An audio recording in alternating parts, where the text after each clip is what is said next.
Bienvenue pour ceux qui viennent de nous rejoindre. Et je le disais à l'instant, nous allons parler et approfondir les thématiques que nous avons abordées tout au long de cette émission.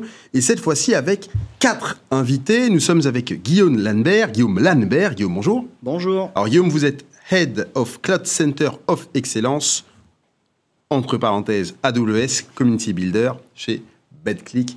Bienvenue. Nous sommes également avec Laïla Scali. Laïla, bonjour. Bonjour. Alors Laïla, vous êtes IT Value Engineer chez BMC Software. On fera un petit tour après pour présenter les uns et les autres. Nous sommes également avec Xavier Bourdelois. Xavier, bonjour. Bonjour Thomas. Ça fait longtemps. Voilà, Xavier, vous êtes Senior Sales Engineer chez Commvault. Et nous sommes également avec Gilles Portier. Gilles, bonjour. Bonjour. Alors Gilles, vous êtes Solution Engineer chez Dynatrace. Alors on fait un petit tour de table pour savoir qui est qui. Alors BetClick en ce moment particulier, il n'y a pas forcément besoin de vous présenter, mais un mot quand même pour nos amis qui ne sont pas les parieurs. Ok, donc BetClick aujourd'hui, on fait du pari sportif en ligne. Donc on est l'entreprise avec la plus forte croissance en Europe dans notre secteur. Donc voilà, le but aujourd'hui de BetClick, c'est d'avoir, que les passionnés de sport aient une application pour avoir l'application la plus divertissante possible dans l'univers du sport. Voilà. Et ça de manière, bien sûr, sécurisée et également responsable, et qui est très important. C'est très clair, et je suis sûr que ça parle à quelques-unes des personnes dans ce studio, et je pense à un en particulier, qui pratique le pari, je dirais pas avec assiduité, mais un tout petit peu. Laïla, qui est BMC ? Alors, BMC Software, donc c'est une entreprise qui développe et commercialise des solutions de gestion informatique. Donc, on intervient principalement sur 3 piliers, mainframe, orchestration, donc vous connaissez bien Control M, et puis surtout les services digitaux de la gestion des opérations, où aujourd'hui on investit énormément et on a conçu des solutions qui permettent justement une agilité de créer une entreprise digitale autonome. Voilà. Merci. Xavier, Commvault. Alors, Commvault, leader sur la protection de la donnée. Notre métier, c'est de protéger les données de nos clients, quel que soit leur environnement. Et c'est là où ça rejoint le sujet du jour. Gilles, qui est Dynatrace. Dynatrace en français. Dynatrace. Parce que Dynatrace est une société américaine. D'accord. Mais avec des labs de développement en Europe. Ça, c'est assez intéressant. Voilà, nous sommes les leaders mondiaux de ce qu'on appelle l'observabilité. Je reviendrai peut-être sur cette notion rapidement, parce qu'il y a peut-être des gens qui ne savent pas ce que c'est. Voilà, donc société de à peu près 5-6 000 personnes dans le monde. Voilà. Alors justement, une première question pour vous. Gilles, on a parlé avec nos différents invités, on va parler bien sûr avec vous de défis que pose le multi-cloud. Et cette première question que j'ai à vous poser, c'est celle-ci en fait, c'est quel défi pose un multi-cloud en matière d'observabilité? On a eu le cas de TF1 tout à l'heure, AWS, Azure, différents applicatifs, un déploiement en cours. Alors, on en parlera avec vous aussi, Guillaume. On est dans des cas qui sont proches. Quelle problématique pose l'observabilité dans ce cas précis? Donc l'observabilité, pour faire très très court, c'est la mesure de la performance en fait de vos applications, mais aussi de tout le système d'information, et puis lorsqu'il y a des problèmes de performance, de trouver très rapidement d'où ils viennent pour pouvoir les corriger. Voilà, donc c'est pour simplifier, c'est ça. La grosse problématique, en fait, c'est qu'on est dans un environnement multi-cloud, donc il faut déjà que les solutions d'observabilité, la bonne solution d'observabilité, puisse regarder ce qui se passe dans chacun des clouds, puisse se déployer dans chacun des clouds. Alors moi, je vais prendre par exemple l'exemple d'une application. On a beaucoup parlé d'une application qui serait développée sur un cloud et migrée sur un autre, etc. C'est un cas de figure qu'on retrouve assez souvent. Qui est très souvent. Maintenant, les cas de figure qu'on voit plus récemment, ce sont des applications qui traversent plusieurs clouds. C'est-à-dire qu'on va avoir, par exemple, des microservices qui tournent dans Amazon, et puis qui vont appeler des services managés qui sont Azure, et puis des serverless fonctions qui tournent dans Google. On voit ce genre de choses. Donc là, il est clair, première chose, premier challenge pour la solution multi-cloud, c'est de pouvoir s'installer partout et de pouvoir bien regarder ce qui se passe. La deuxième chose, c'est de le faire rapidement. S'il faut configurer pendant des heures pour pouvoir s'installer et regarder l'application, donc il faut aller très très vite pour avoir une solution qui permet de se déployer très vite, qui est automatisée. Et troisième chose, on commence à apercevoir que, puisqu'on va regarder les performances des applications, mais également de l'infrastructure qui est dessous, on va collecter une quantité d'informations qui se multiplie suivant le nombre de clouds. Si j'ai 2 clouds, j'ai 2 fois plus de quantité d'informations à traiter, à ingérer. Une solution d'observabilité, elle ingère de l'information de performance, elle la traite et elle restitue, quelque part, une bonne solution. Elle convertit des métriques en informations pertinentes. Vous avez un problème, la route cause, elle est là, et voilà comment le solutionner. Donc, en fait, les quantités de données à traiter deviennent extraordinairement importantes. Voilà, on doit être capable d'ingérer, de traiter d'énormes volumétries. Je reviendrai peut-être sur les autres challenges après. Oui. Voilà. Peut-être un mot sur ce que vous avez mentionné à l'instant, Gilles, qui est la mesure de la performance. C'est un vrai défi, parce que quand on a des applicatifs qui tournent, on a des applicatifs, on a des VM qui tournent, on a tout un tas de, vraiment, on imagine tout un tas d'actifs qui fonctionnent. Comment est-ce qu'on peut en mesurer l'efficacité quotidiennement et sur différentes plateformes? La première mesure qu'on se doit de faire pour une application qui est transactionnelle, avec des utilisateurs qui sont en face de l'application, je pense aux applications par exemple de TF1 ou BetClick, vous avez des utilisateurs. La première chose à mesurer, c'est pas aller voir la CPU d'un serveur ou si le réseau a une latence de 12 millisecondes, c'est pas ça. C'est bien de mesurer ce que votre application délivre en termes de performance à vos utilisateurs. En gros, pour schématiser, il y a deux grandes notions à mesurer. C'est l'utilisateur va vulgairement cliquer, et il va même cliquer peut-être. Il va cliquer, il s'attend à avoir une réponse, et il s'attend à l'avoir rapidement. Donc s'il a un message d'erreur, il est en train de payer son caddie, par exemple, son panier, et qu'il a un message d'erreur, erreur 500, un truc technique, il ne comprend rien, il est complètement perturbé parce qu'il ne sait pas si sa carte bleue a été débitée, etc. Donc ça, c'est la disponibilité de l'application. Je n'ai pas d'erreur, l'infrastructure marche bien, mais la couche applicative aussi. Et la deuxième chose, c'est le temps de réponse. Je ne peux pas me permettre, quand je fais une recherche sur Google, d'attendre 50 secondes. Il faut que la réponse revienne très, très vite. Donc c'est ça qu'on va mesurer. Et une bonne solution d'observabilité, elle le mesure dans le navigateur. Et avec un déploiement très simple, on est capable de voir combien j'ai d'utilisateurs à un instant T et quels sont tous les temps de réponse par page, par clic qui sont délivrés et s'il y a des erreurs, etc. Et puis après, le secret, c'est de suivre tout de bout en bout, mais j'y reviendrai peut-être après. Leïla, comment est-ce que vous observez aujourd'hui ce défi du multicloud pour les entreprises? Est-ce que vous pouvez partager avec nous la vision que vous en avez? Alors, aujourd'hui, la vision du multicloud est plutôt positive et présente des avantages. Pourquoi? Parce qu'en fait, on va diversifier les risques. On ne va pas mettre tous nos œufs dans le même panier. Donc, c'est très important d'avoir plusieurs fournisseurs, notamment par rapport à la stratégie de tarification, par rapport à l'optimisation des performances, par rapport à l'optimisation de la charge ou la distribution de la charge, par rapport à la sécurité pour éviter des risques de compromission et surtout, lorsqu'il y a par exemple des plans de récupération à faire, de pouvoir basculer la charge sur celle d'un autre fournisseur. Donc ça, c'est vraiment la vision qui est importante. D'accord. On va rentrer dans le détail peut-être un peu plus tard avec vous, Xavier, mais aujourd'hui, quand on a une organisation qui bascule sur un nouveau cloud, ou même peut-être sur deux clouds, ce que vous décriviez à l'instant, Gilles, avec des entreprises qui, de plus en plus, ont une instance sur un cloud, sur un deuxième, puis un troisième. Je pense que ce type d'exemple va se multiplier, ce type de cas d'usage va se multiplier. Comment est-ce que, malgré la diversité des clouds, on construit une expérience unifiée? Parce que c'est un vrai défi, même si c'était un invité précédent qui disait qu'avec des solutions, il parlait du stockage, que vous connaissez un tout petit peu, c'était une approche qui était peut-être plus facile. Quoique, comment est-ce que justement on bâtit cette expérience unique, simple et simplifiée, malgré les différents clouds? Alors, je rejoins un peu tous les commentaires qui ont été faits. Aujourd'hui, on est vraiment dans le monde du multi-cloud, en fait. Et je dirais même, quand on parle du multi-cloud, je vais mettre le cloud privé dedans. On va retrouver des solutions qui vont être réparties aussi bien on-premise que dans les différents clouds. Et généralement, quand un acteur va dans un cloud, généralement, il ne va pas que dans un seul cloud. Il va dans plusieurs fournisseurs de cloud public. En fait, l'idée, pour simplifier l'expérience utilisateur, c'est pas juste d'avoir une interface web qui va nous permettre de rebondir avec des produits qui vont adresser un cloud et puis un autre produit qui va adresser un autre cloud. C'est vraiment d'avoir un outil qui va permettre bien sûr, de masquer toute la complexité qu'on va avoir dessous. Alors, la complexité en termes de design, de terminologie. La personne de TF1 en parlait tout à l'heure dans la partie...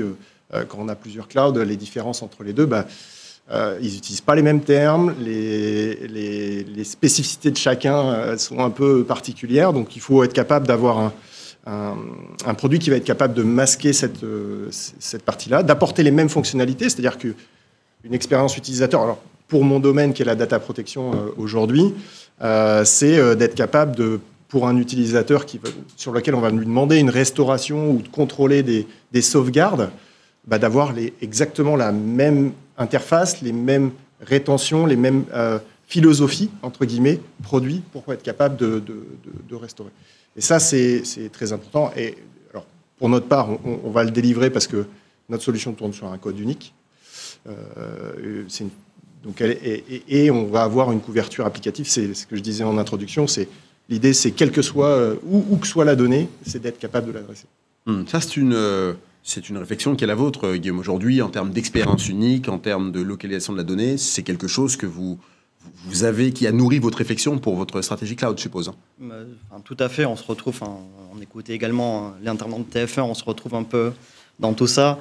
L'important, c'est d'avoir un petit peu de la donnée, d'avoir en fait uniformisé nos clouds, que l'on en ait plusieurs, et en fait qu'on ait une uniformité en termes d'outils qu'on va utiliser, en termes d'uniformisation de la data. Il ne faut pas qu'on ait des choses complètement différentes d'un cloud provider à l'autre. Donc, tout ce qui est unification de la data, c'est quelque chose, en effet, aujourd'hui très important et sur lequel on a vraiment réfléchi quand on a décidé de partir sur quelque chose multi-cloud. Eh bien, justement, je reviens sur cet exemple et sur cette phase de la vie de BetClick. Vous êtes en train de migrer, ce n'est pas un secret, on peut le dire, sur Azure. Point commun avec TF1. Vous partez, vous aussi, d'un cloud... hasard, vous partez d'AWS, que vous connaissez très bien d'ailleurs. Comment est-ce que cette migration aujourd'hui s'inscrit-elle dans votre stratégie de cloud global? Dans le cadre de TF1, on avait plutôt un effet, si vous avez suivi, un effet d'aubaine. C'est-à-dire qu'ils travaillaient avec un fournisseur, ils se sont rendus compte que c'était un tout petit peu plus simple de travailler avec Azure avec eux, donc ils ont migré sur Azure, ils ont déporté une partie de leur applicatif sur Azure. Quel est l'historique finalement de votre choix de multi-cloud?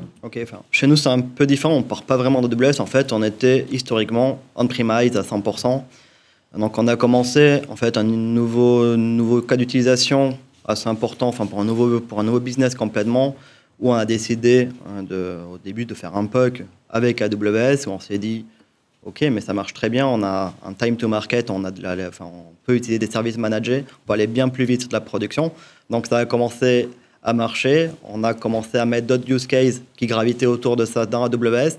Donc c'est comme ça qu'est démarré AWS. Et au final, vu qu'on était content de ça, on a entrepris un programme Move to Cloud. Donc son objectif, c'est qu'il soit fini pour fin 2024, où là, en fait, on est parti sur une approche plus multi-cloud. Pourquoi? Parce que déjà, historiquement, en BetClick, ça a plus de 15 ans. Donc, on était très, très Microsoft, donc avec du .NET, par exemple, et du SQL Server. Et du coup, à un moment donné, pour aller au bout de ce programme et d'aller sur le Move to Cloud à la fin, on se rapproche également de Microsoft pour pouvoir faire du lift and shift sur certains applicatifs qu'on n'a pas besoin de bouger, qu'on ne veut pas bouger forcément et qu'on ne veut pas toucher, ça arrive tout le temps. Et du coup, vraiment, notre objectif, c'est à peu près de 50% AWS, 50% cloud.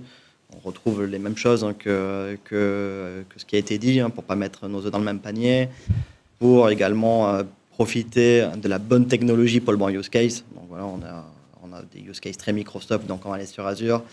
D'autres où AWS est meilleur, donc on va aller prendre la partie AWS. Donc on va utiliser le bon cloud provider pour le bon usage, en fait.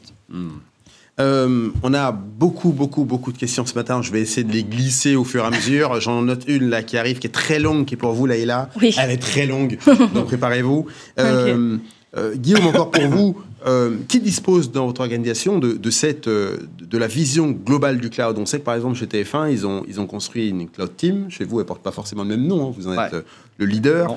Qui dispose de cette vision et comment est-ce que vous l'avez construite finalement, cette vision globale? Donc, justement, mon équipe va disposer de cette vision. En fait, on a onboardé tous nos développeurs, c'est-à-dire qu'on est parti sur une approche cloud, on a fait un gros programme de formation.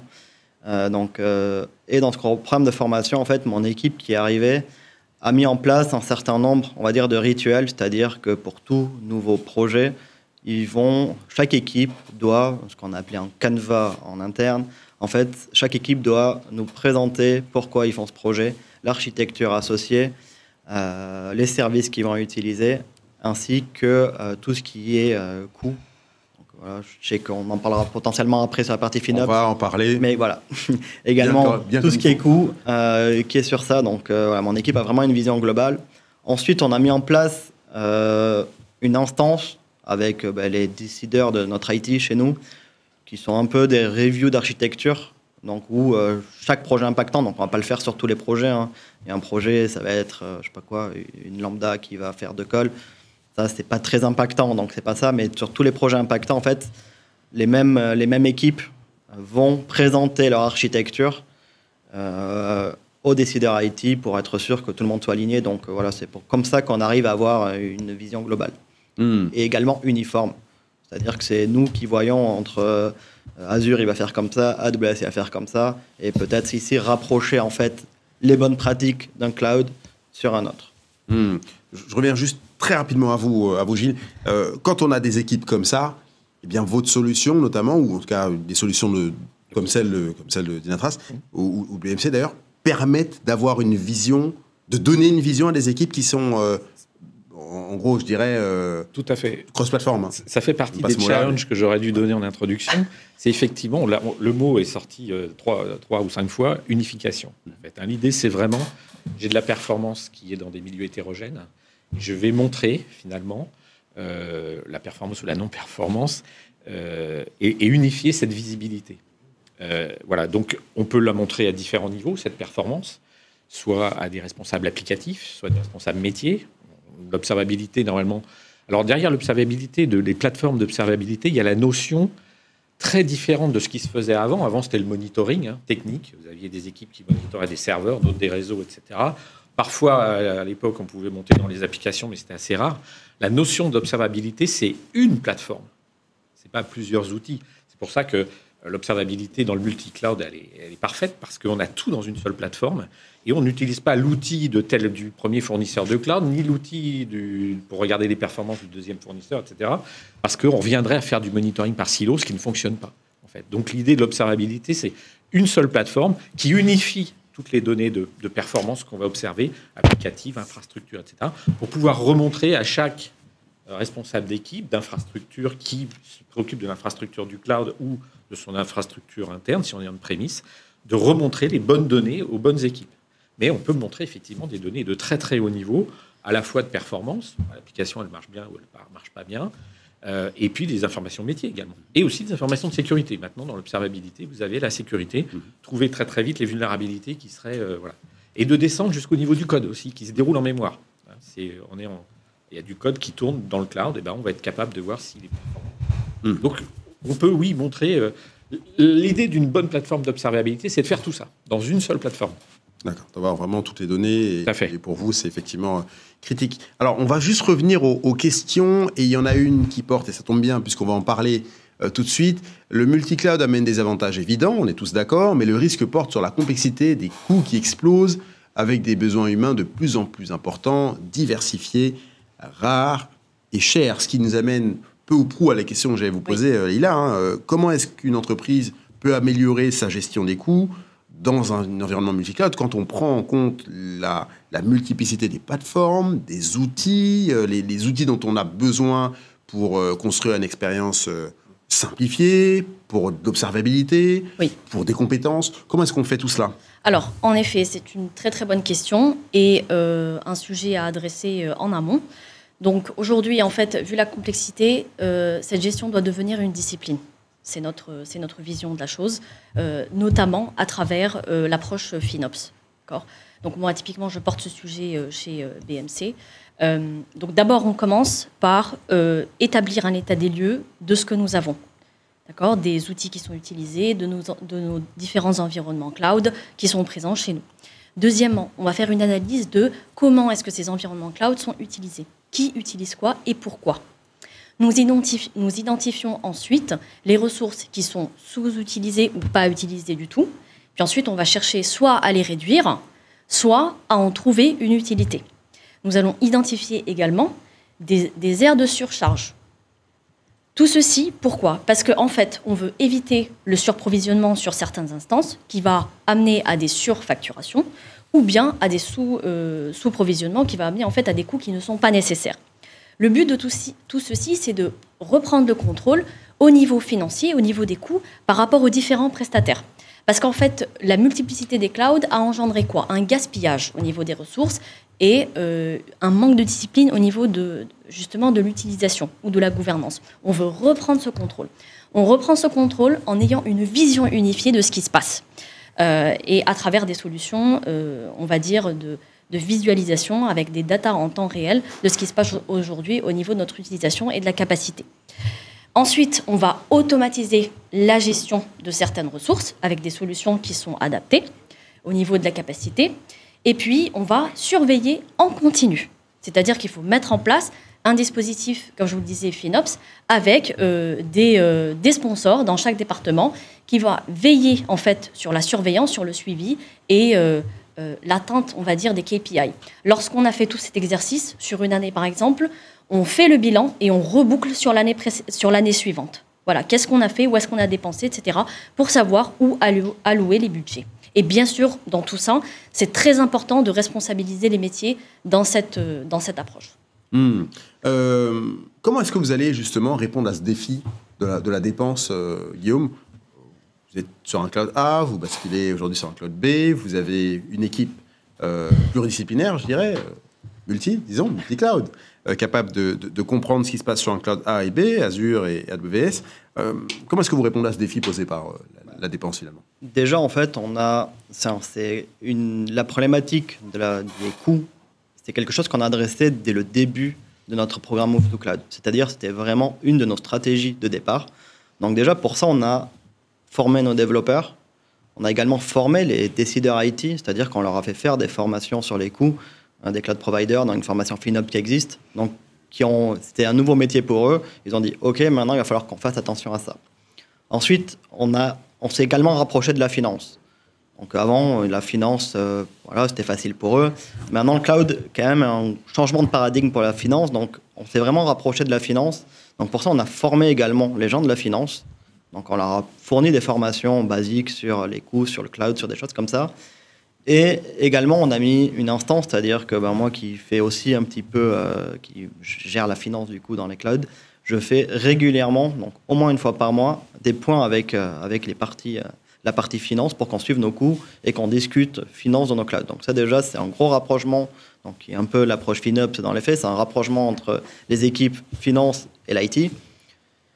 Et enfin, la dernière chose assez importante, il y a deux choses importantes. La première, ce que je vous ai dit, on a mis un process de Canva, c'est-à-dire qu'à chaque fois qu'il y a un nouveau projet qui est fait, il y a une calculette de coûts qui est présentée, c'est-à-dire qu'ils vont réfléchir à leurs coûts et ils vont également regarder dans leur architecture quelque chose qui est très important et qui est, on va dire, optimal niveau coût et qui est d'ailleurs, on utilise AWS, mais c'est pareil sur Azure. Dans les deux, ils ont fait un programme de ce qu'ils ont appelé le Well Architected Framework, qui est vraiment un pilier essentiel de leur programme. Donc, nos développeurs, architectes, un projet global va nous présenter tout ce qui est coût. Derrière, c'est regarder, on a notre coût et en fait, ça va être suivi sur tout le long du projet, c'est-à-dire que tant que le projet n'est pas mort, chaque mois, on va contrôler, voir si on est toujours aligné avec ce qui a été dit. Et enfin, la dernière chose, du coup, c'est chaque début de mois, en fait, on a une instance également avec un peu les décideurs IT, une autre instance spécifique sur ça, où on va présenter les coûts, au final, par domaine pour que chaque applicatif, chaque personne responsable du domaine puisse avoir un état de ses coûts, les optimisations possibles et des choses comme ça. Je vois Laïla qui sourit en même temps. C'est un bon élève. Oui. C'est un bon élève. Si j'ai bien compris, votre sourire, ils ont manifestement, ils ont fait à peu près une partie des choses que vous préconisez, je dirais. En effet. Tout le monde n'a pas la même démarche. Quelles sont justement pour vous les étapes nécessaires à la stratégie à la conception d'une stratégie FinOps aussi efficace, manifestement, que celle de Betclic, parce que jusqu'à maintenant, elle a évité, je pense, jusqu'à maintenant, elle a évité les dérapages. Alors, tout d'abord, nous mettons en place ce qu'on appelle des sponsors FinOps. Donc, en effet, on va avoir des représentants dans les domaines de la finance, les opérations, le développement et l'ingénierie. Alors, juste un instant, on en trouve chez vous ou pas? Parce que là, vous avez... Ce que je disais, c'est pour ça que je vous interromps, Laïla. Oui. C'est-à-dire que vous avez des discussions avec les métiers, mais vous n'avez pas forcément de représentants dans chaque métier. Non, parce que en fait, on n'est pas en centre de coûts, des choses comme ça. On est assez simple niveau finance, donc je ne pense pas que notre organisation nous permet de faire ça. Mais aujourd'hui, du coup, on va discuter. On a des contrôleurs de gestion spécifiques à l'IT. C'est plus avec eux qu'on va discuter, et on n'a pas de contrôleur de gestion ou de personnes finance par métier. D'accord. Là, pardon, sur donc ces étapes. Voilà, donc c'est la mise en place de ces sponsors qui vont être qui vont être les personnes en fait qui vont faire le suivi, le contrôle, le suivi des KPI, et que vraiment en fait il y ait des best practices communes, parce qu'en fait on veut une unification des best practices et une unification des objectifs, et qu'on avance tous ensemble. Donc premièrement, c'est les sponsors. Les sponsors, qu'est-ce qu'ils vont faire aussi? Ils vont former et sensibiliser à l'intérieur de l'organisation. Donc on va commencer par les métiers. C'est pour ça que c'est très important de responsabiliser les métiers dans cette approche, parce qu'en fait, ils vont avoir, ce sont eux qui ont la vision première de leurs besoins. Si on les responsabilise, ils vont faire beaucoup plus attention à leurs dépenses au niveau du cloud et éviter en fait le gaspillage. Ensuite, on fait un état des lieux de l'existant. Donc d'abord, il faut qu'on ait des rapports de visibilité. On fait ça avec des solutions de découverte des parcs informatiques. Ensuite, on va définir les objectifs ensemble, ce vers quoi nous allons, des réductions au niveau de la consommation, des réductions au niveau des coûts, ou tout simplement mettre en place un système où le cloud va être un investissement qui va créer de la valeur. Voilà. Qu'est-ce qu'on veut faire exactement?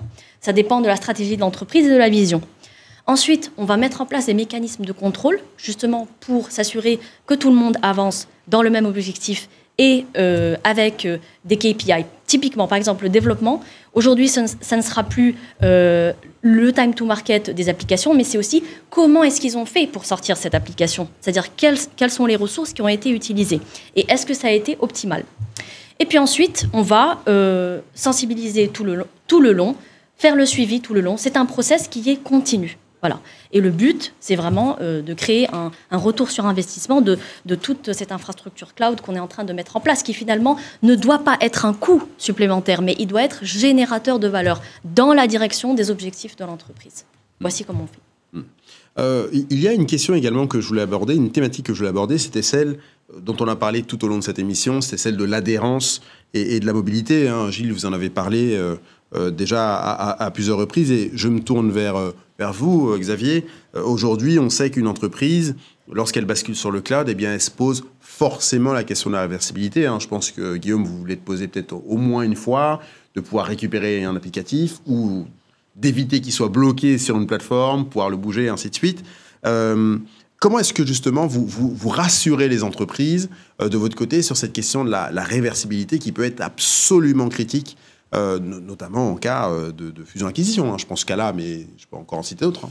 Alors ça va reprendre un peu tout ce qui a été dit, notamment au niveau FinOps, parce que c'est une approche que l'on a sur cette notion de réversibilité. Il y a beaucoup d'entreprises aujourd'hui qui vont dans le cloud et utilisent les outils natifs des clouds pour protéger les données. Ce qui fonctionne bien, on va dire, il n'y a pas de problématique par rapport à ça. Mais ça ne suffit pas. En fait, c'est pas que ça suffit pas, c'est juste que, déjà, le périmètre n'est pas forcément aussi large que celui qu'on peut proposer, d'accord ? Et puis, c'est unitaire à chaque environnement. Azure, AWS vont avoir leurs outils, mais pour leurs environnements, et pas forcément être capable d'adresser cette notion de réversibilité, c'est-à-dire que si on a fait des backups sur Azure, globalement, je bascule sur AWS, j'ai plus mes backups, quelque part. Puisque, en fait, ça s'appuie essentiellement sur des technologies de snapshot. Le deuxième point rejoint la partie FinOps, où globalement, tout ce qui est mécanisme d'optimisation du stockage, dans cette protection de données, n'existe pas dans le cloud. Il n'y a pas de mécanisme, ou très peu de mécanismes de déduplication, ou de compression et d'optimisation qui va permettre, en fait, de garder ces données avec une rétention suffisante et d'être capable de les poser sur un environnement qui peut être n'importe quel type de cloud. Donc cette réversibilité, elle est liée elle peut apporter sur cette partie sauvegarde, sur cette partie protection de la donnée. Ce qu'on va apporter, c'est également la capacité à faire du any-to-any. Typiquement, d'être capable de protéger d'un côté, puis demain je veux migrer vers l'autre cloud, et ben, je vais être capable de convertir dans la restauration la VM, par exemple, qui existait sur le premier cloud, de façon très simple, avec quelques clics. Donc ça permet d'aller vite sur éventuellement une transition.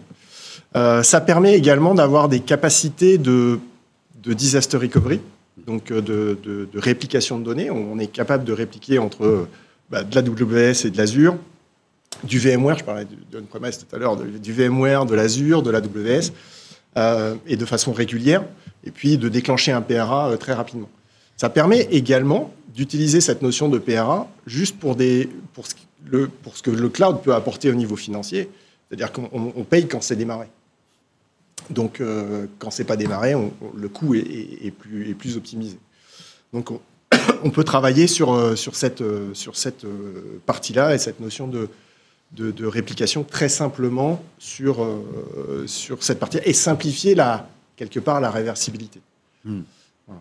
Donc, Comment vous participez de votre côté et vu de votre fenêtre à construire justement cette vision consolidée dont on parle depuis tout à l'heure, et c'est-à-dire que vous, au niveau de la donnée, notamment, comment est-ce que vous permettez à l'entreprise finalement de savoir que telle donnée se trouve dans un endroit ou tel applicatif, vous assurez finalement qu'on ait ce fonctionnement, peut-être qu'on n'ait pas trop cette adhérence. Comment est-ce que vous contribuez à tout cela? Le fait d'avoir un seul produit qui va gérer l'ensemble des clouds, en fait, fait qu'on ne va pas avoir cette notion d'adhérence et qu'on va comprendre les données et les protéger de façon uniforme, quel que soit l'environnement, dans le même produit.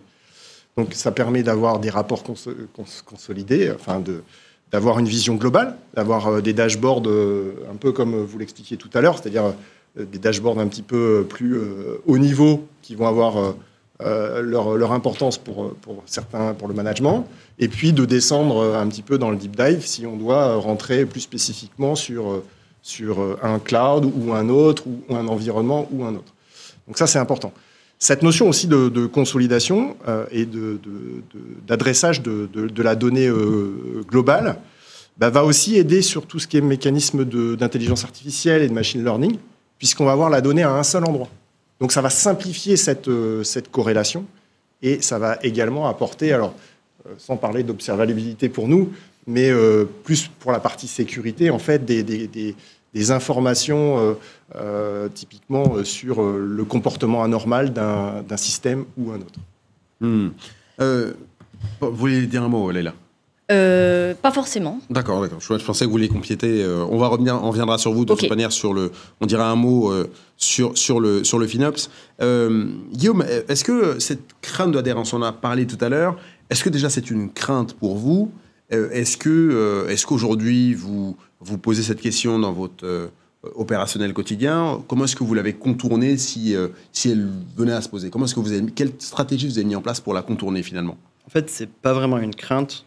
Enfin, voilà. Notre objectif, pourquoi on est parti sur le cloud, c'est déjà produire de la feature au métier de manière la plus rapide possible. Donc, c'est le time to market. Ce qui veut dire qu'au final, la non-adhérence serait un frein dans ça, parce que ça voudrait dire qu'on développe énormément de choses nous-mêmes pour ne plus être en adhérence avec un cloud provider. Donc, c'est pas quelque chose qui est primordial pour nous. Donc, et d'ailleurs, on utilise énormément de services managés qui nous permettent d'avoir un time to market record. Donc, vraiment, c'est pas forcément une problématique pour nous aujourd'hui. Après, bien sûr, on la contourne. Donc, on va la contourner en utilisant justement une plateforme d'observabilité qui ne dépend pas d'un cloud provider, des solutions de sécurité et de backup qui ne dépendent pas d'un cloud provider. Tout à l'heure, on a parlé également des solutions de CI/CD, des solutions qu'il y a autour. Donc, CI/CD, FinOps, on n'en utilise pas pour l'instant, mais on va vraisemblablement faire notre propre solution pour pas justement dépendre d'un cloud provider. Du Terraform, par exemple, qui nous permet, c'est le même outil, donc même s'il va dépendre d'un cloud et un autre, mais c'est le même outil. Donc en fait, on va utiliser un ensemble d'outils, mais on ne va pas se dire, on ne va pas utiliser ça parce qu'en fait, on est vendor lock-in. Donc ça, pareil, on essaye de s'assurer, c'est-à-dire que dans le même process que je vous ai parlé tout à l'heure, donc on regarde les services qu'on va utiliser, on se fait accompagner de nos cloud providers, donc que ce soit AWS ou Azure, pour savoir comment va marcher le service plus en détail derrière. Est-ce qu'il a un avenir? Est-ce qu'il vaut mieux utiliser notre service qui a plus d'avenir? Des choses comme ça. Donc on va se faire accompagner dans ce cas-là, mais on ne va pas se dire « Ok, on n'utilise pas ce service parce que là, ça serait contre notre productivité et contre ce que l'on veut faire, qui est de la feature vraiment. » Et comme je le disais, on est vraiment en croissance et on doit produire de la feature qui est vraiment ça notre métier. Gilles, on a sur le cloud une grande variété de services, hein, du IaaS, du PaaS, du SaaS, bien sûr, qu'on a mentionné. Quelle difficulté ça pose en termes d'observabilité et comment est-ce que malgré ce mélange, ce cocktail, finalement, on peut quand même faire remonter des données suffisamment structurantes pour l'entreprise? La difficulté, c'est qu'il faut que la plateforme d'observabilité puisse tourner dans ces environnements-là, monitorer je vais réemployer un vieux mot qui est monitorer, mais observer, on va dire, les architectures d'infrastructures qui peuvent être IaaS, des machines, des VM, du PaaS, des services offerts par le cloud provider, du serverless, hein, parfois on peut donner... Donc, il faut que la plateforme prévoie ça. Et donc, il faut que les équipes de développement de la plateforme soient conséquentes et intelligentes pour avoir finalement monitoré ça. Mais en fait, au finish, vous avez une application qui transite multi-cloud sur ces architectures. Le secret pour arriver à voir si vous avez des problèmes de performance, on va être trivial, c'est de suivre de bout en bout, horizontalement, les transactions utilisateurs. Par exemple, un utilisateur qui fait un pari, je veux savoir par où les passer, quelle ligne de code et sur quelle infrastructure. Tiens, telle transaction, telle partie de la transaction utilisateur est passée par une VM, donc du IaaS, sur lequel j'ai déployé un microservice. Tiens, elle est passée dans du Cube, dans un container qui m'est fourni par Amazon. Tiens, voilà. Donc, on va suivre toutes les transactions de bout en bout et on met ça dans un modèle, on devrait mettre ça dans un modèle, qui est un modèle de dépendance horizontale. Par où dans quel cloud passent toutes mes transactions utilisateurs pour, lorsqu'il y a un problème de performance, déjà scinder, savoir peut-être ça vient de ce cloud-là, ou ça vient de telle partie de code, ou ça vient de telle partie d'infrastructure. Et donc redescendre, ça c'est la brique applicative. Je clique, j'ai des requêtes qui se transmettent, mais tout ça, ça tourne sur l'infrastructure, ça tourne sur du IaaS, du PaaS, etc. Donc le modèle, il est à la fois horizontal, mais il est vertical aussi.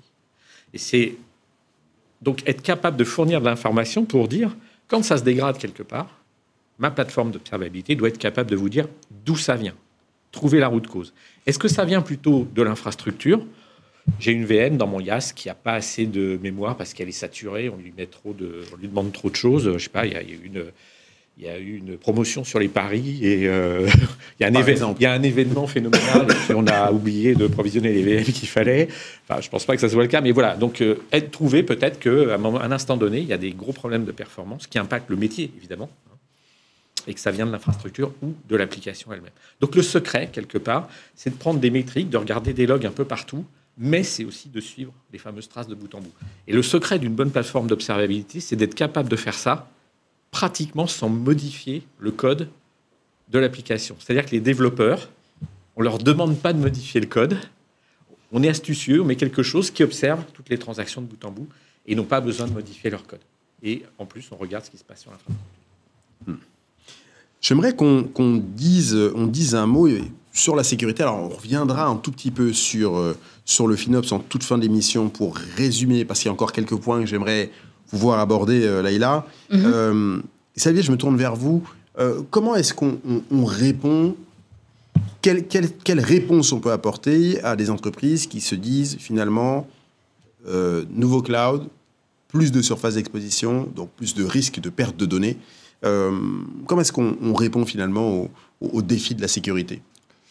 Alors, le défi de la sécurité, c'est aussi la multiplication du nombre d'outils qu'on peut retrouver dans les différents clouds, où globalement on commence par AWS, puis on utilise l'outil natif, et puis demain on veut de l'Office 365, on veut protéger Office 365, donc ça fait un deuxième outil. Demain on va sur Azure, on va utiliser un autre outil. Donc la multiplication des outils fait que on va avoir des risques inhérents à la surface exponentielle offerte par ces outils également.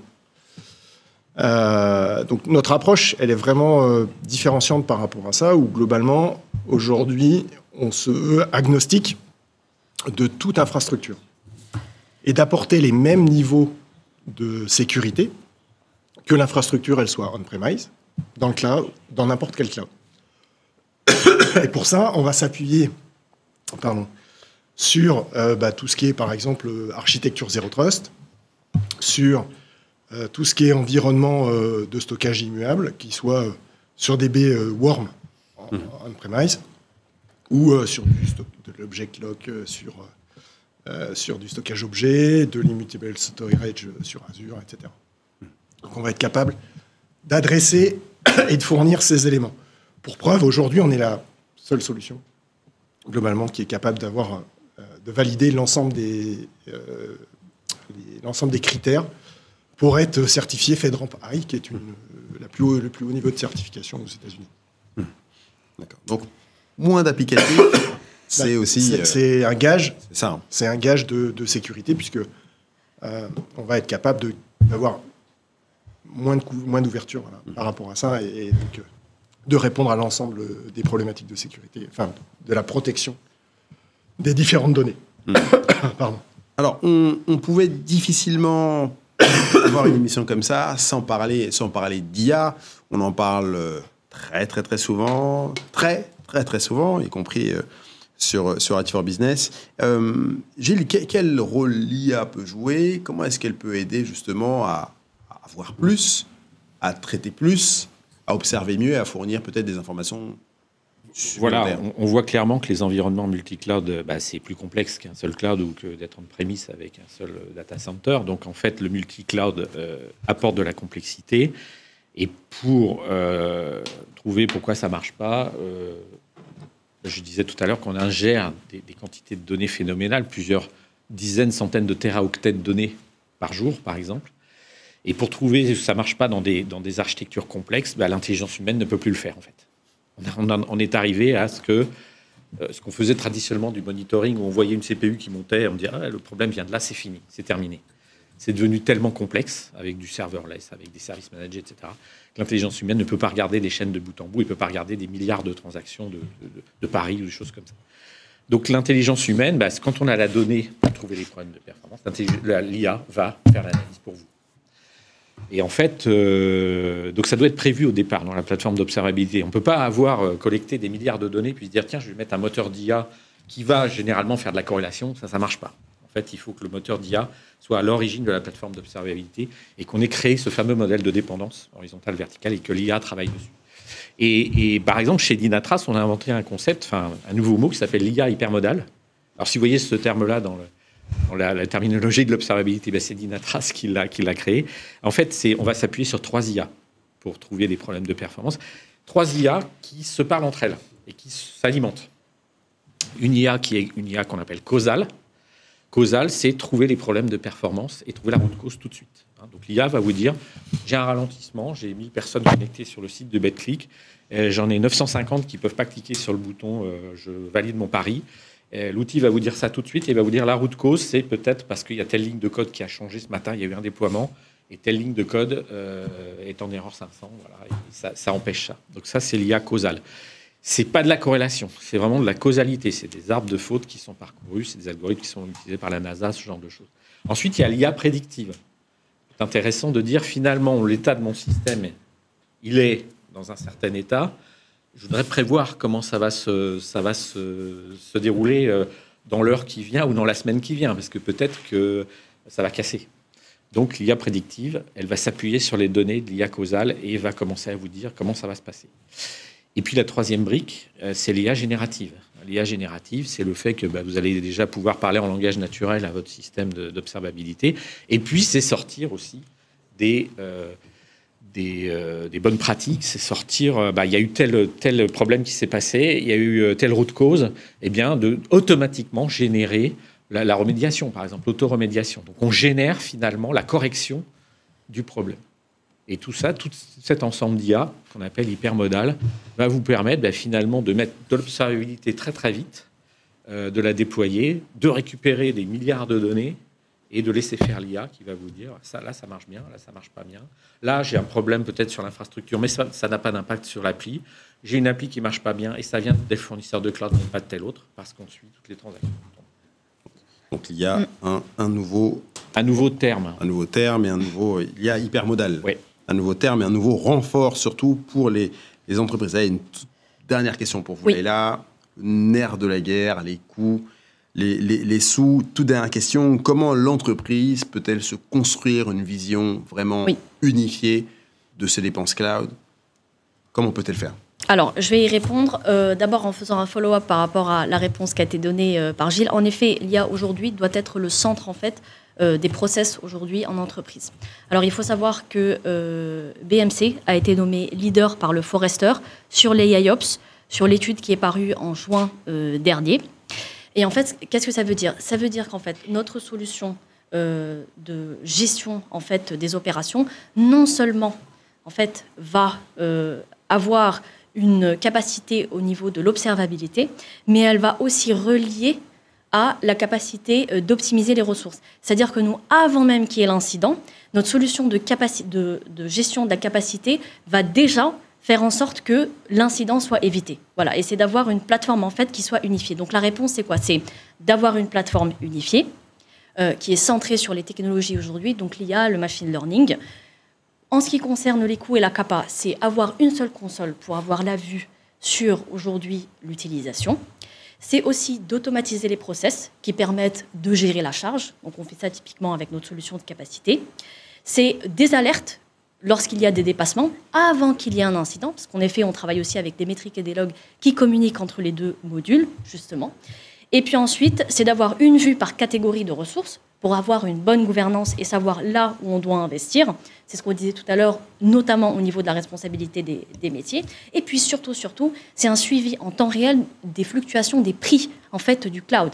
C'est typiquement quelque chose que notre solution permet de faire. Donc c'est non seulement au niveau de la capa, de l'optimisation, de communiquer avec notre solution d'observabilité pour justement éviter les incidents, mais c'est aussi au niveau des prix de pouvoir avoir une stratégie de tarification. Parce que la solution donne en fait des comparatifs.